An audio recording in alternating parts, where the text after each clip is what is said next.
अभी हाल ही में जो भाषा को लेकर मतभेद चल रहा है, चाहे वो कन्नड़ से हिंदी का हो या फिर कन्नड़ से मराठी का हो या फिर मराठी से हिंदी का हो, मुझे लग रहा था आज़ादी के इतने सालों बाद हम लड़ रहे हैं तो इसके पीछे क्या कारण है। फिर मैं कई लोगों के साथ बात किया तो मुझे ये 3 पॉइंट्स मिले जिसको लेकर लग रहा था कि लोगों के मन में ये विचार चल रहा है। जिसमें पहला पॉइंट है, मराठी और कन्नड़ लोगों को ऐसा लग रहा है कि नॉर्थ से आए हुए लोग हमारी भूमि पे अपनी मातृभाषा का इस्तेमाल कर रहे हैं। कई सारे मराठी और कन्नड़ लोग ऐसे हैं जिनको ये पता ही नहीं है कि 70 से 80% जो नॉर्थ के लोग हैं उनकी मातृभाषा हिंदी है ही नहीं। मैं उन लोगों को कहना चाहूंगा कि अगर आपके सामने कोई नॉर्थ वाले लोग हैं तो आप उससे पूछो क्या आपकी मातृभाषा हिंदी है।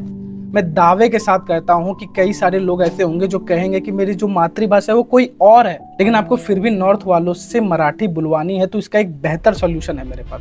आप बॉलीवुड वाले को कन्विंस करो कि जितने भी मूवी रिलीज करोगे वो मराठी में करो, और अंबानी को बोलो कि मुंबई में रहना है तो मराठी बोलनी पड़ेगी।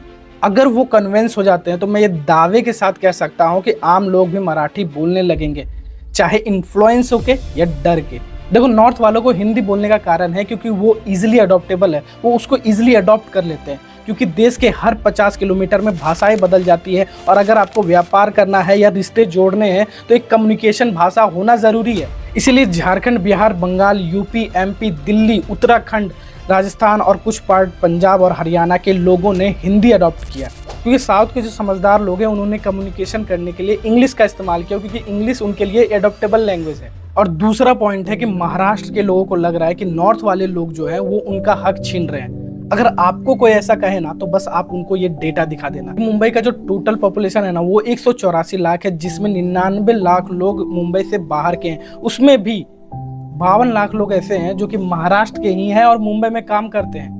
अगर ऐसा है तो लोग भाषा के आधार पर लड़ क्यों रहे? इसके पीछे कारण है। मान लो आप कार चलाते हो और इंटेंशनली किसी को हिट करते हो और वो मर जाता है, तो सजा किसको मिलेगी? आपको या कार को? जाहिर सी बात है आप कहोगे कि मैं कार चला रहा था तो मुझे सजा मिलेगी, लेकिन क्या एक्चुअल दुनिया में ऐसा होता है? पहले आप इस वीडियो को देखो। चित्रपटाने जागे होणारे हिंदू काही कामाचे नाहीत, बंद होणार ती योजना। मी निवडणुकीच्या वेळेला सांगत होतो, पण माझं खरं सांगून तुम्हाला पटलं नाही, त्यांचं खोटं सांगून पटलं। हमें मराठी बोलना नहीं आता तो क्या हुआ? कानफट इथंच बसणार। देखो, लड़ाने वाला कोई और है और लड़ने वाला कोई और। मैं फिर वही सवाल पूछ रहा हूँ, कार को सजा मिलेगी या फिर कार चलाने वाले को? आपको क्या लगता है ये जो पॉलिटिशियन है ये मराठी भाषा को इतना सम्मान देते हैं और वहीं पर इनके बच्चे अपनी भाषा को छोड़कर जर्मनी भाषा का इस्तेमाल करते हैं पढ़ाई में? देखो, जितने भी पॉलिटिशियन है ना, कोई भाषा के आधार पर, कोई धर्म के आधार पर, तो कोई जाति के आधार पर आपको लड़ाएगा। लेकिन ऐसा क्यों? देखो, जब इलेक्शन का समय नज़दीक आता है तो हो सकता है आपकी सबसे बड़ी प्रॉब्लम पानी की हो, किसी की ट्रांसपोर्टेशन की तो किसी की हॉस्पिटल की। जितने लोग उतनी समस्या। क्या सारे लोगों की समस्या का निवारण करना संभव है? नहीं है। तो देखो, पॉलिटिशियन करता क्या? वो एक ऐसी प्रॉब्लम को पैदा करता है ना जिसे आप सभी जुड़े रहो, जो कि है धर्म, भाषा और जाति।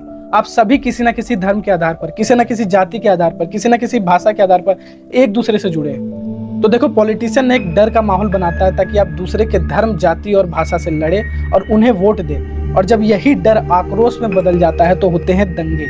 मैं फिर से वही मुद्दे पर आता हूं कि एक्चुअल दुनिया में कार को सजा मिलती है, कार चलाने वाले को। और हमारा जो तीसरा पॉइंट है, लोगों के मन में डर बना है कि उनकी संस्कृति और उनकी पहचान ना खो जाए।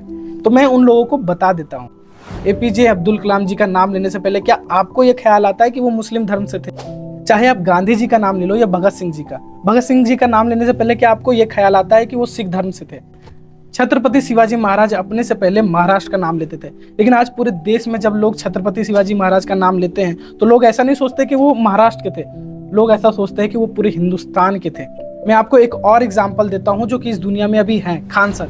जब आप खान सर का नाम लेते हो तो क्या आपके जहन में ये बात आती है कि वो मुस्लिम धर्म से थे? जरूरी नहीं है। अगर आपको भाषा नहीं आती है तो मत बोलो, लेकिन हर भाषा की रिस्पेक्ट करो। अगर उस लोकेशन में आपको भाषा को लेकर कम्युनिकेशन करने में प्रॉब्लम आ रही है तो सीख लो। और हाँ, आपकी पहचान कभी भी ना ही धर्म से होती है ना ही भाषा से। आपकी पहचान हमेशा आपके कर्म से होती है। धन्यवाद।